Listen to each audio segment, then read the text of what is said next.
This is Flatus, a 1950s Leyland double-decker bus PD2/3. It's my bus. I'm Monty. It's an open-top bus, and I used to drive this 25 years ago around Southern Europe and Eastern Europe. I wanted to do the North African tour, but that wasn't running in the season I drove. Camping tours, that is. You'll note that it is a topless double-decker bus. Naked muscularity. Needless to say, most of my own passengers were not so.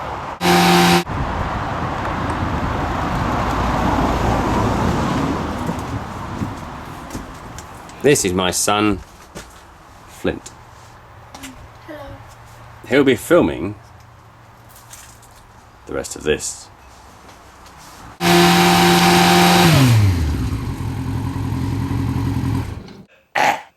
Sorry, rubber in the throat from the motorcycle. Anyway, I'm now sitting in a car that was made in 1921. It's called a Bean. My uncle bought it in 1950. I have now bought it off him. He has made me promise never to restore it. It never has been restored, so this is genuinely a 92-year-old car. Incredibly rare. There you have it. An R1. This machine set legends when it came out in the early or the late 90s. This particular model here is a 2000 model, one of the last to have the carburetors. This one, as you can see, has been heavily lightened. There's no plastic. This has the naked muscularity of the essence of being. Nothing on there that it doesn't need to be a speed machine. This machine here is 150 brake horsepower. It weighs 150 kilos. That means, for uninitiated, you've got 1 bhp per kilo. Do the maths. Is it any surprise that this thing will clock in at about 2.4 seconds to do 0 to 60? It'll do about 78 in first gear. It's got 6 gears. Ride this beast and hang on if you dare. So now looking at this bike, you can really see the essence of the form of the ultimate in attractive engineering. Its real function over form. It's got this wonderfully powerful chest area, very narrow waist, and a fantastically curvy backside. What more could you want in the ultimate horsepower machine?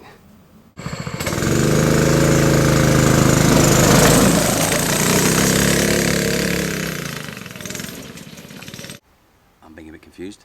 Centrifugal clutch. From the sublime to the ridiculous. This is a go-kart. There's a 5.5 horsepower engine which drives directly to the back axle, a live back axle. This means that it drives both wheels all the time. So the one thing this thing will never do is tip over, but it will slide if you push it fast enough.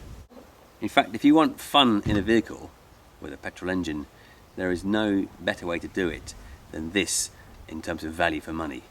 Your backside is literally 25 millimeters off the ground, and you could be doing 60 miles an hour and you're screaming in and you're hanging on. One of the really special things about it is that you can also put in a booster seat for the kids. So in fact you can treat it as a learning aid for children rather than as a toy for yourself. Right foot accelerator, and then we have left foot braking on this side. Left foot in this case drives the master cylinder, which is hydraulic fluid down here. 2 brake lines go back to the brake caliper, which is here. There we have the brake disc, and when you put the brakes on either side, the pads squeeze and lock that wheel. So, and when you squeeze your foot down, the pads squeeze the disc and lock the wheel. Disc braking at its simplest. The go-karts seem very simple, and they are very simple. Tubular chassis, 4 wheels, 1 engine, 1 gear, 1 foot for the brakes, 1 foot for the accelerator. One of the clever things is that the steering geometry tips the go-kart left and right as you go left and right to try and pick up the inside back wheel.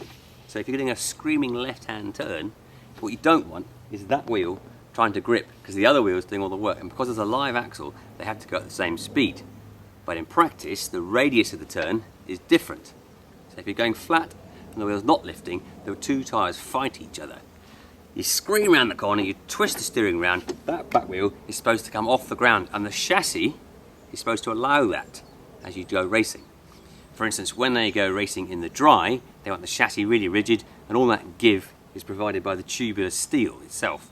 When it's really wet, there's not enough grip for that. So you loosen lots of little bolts so the chassis twists much more easily.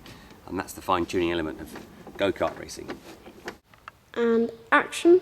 So this is where the bus hides, and over there.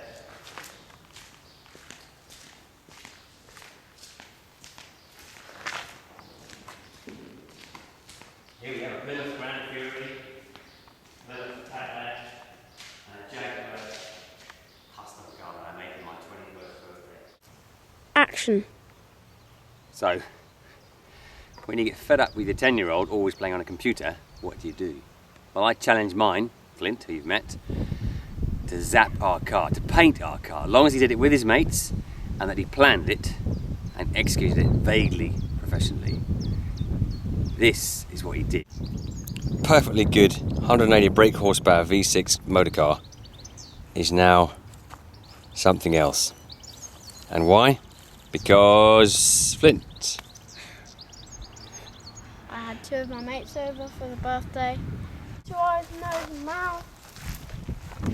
Flames, smiley face, and smiley face on the side as well. Flames, one of my mates' names. Smiley face and then another smiley face. But hey, is this car theft proof or what? Never will I not find the car there. Who's going to steal that? But that, of course, does not apply to joyriders.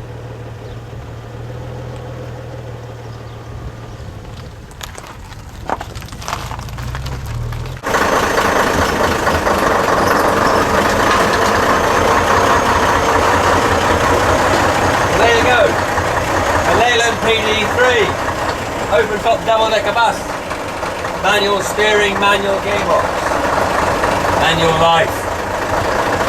Oh, what a noise it makes. Let's go for the next adventure. Flint's going to take you upstairs so you can get a view of what it's like going through the treetops.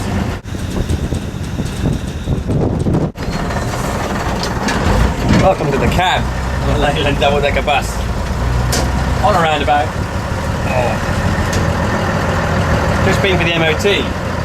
One of the weird things about the MOT for an old vehicle is that if the windscreen can open, you don't need a windscreen wiper. I think the logic being that if it rains, you can open the windscreen up and just look straight into the driving spikes of raindrops. I've tried doing it on a motorbike without a visor. You can't do it. Well, I guess the other option is just slow right down. It's probably no bad thing when you're driving in the rain with poor visibility. Now this is Sid. Camper extraordinaire. My sister bought it first and she converted it into this kind of hippie caravan or camper. Then she lived on it, would you believe?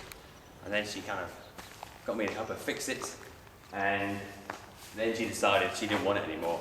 It was mine. Come and have a look on board. It needs a lot of work.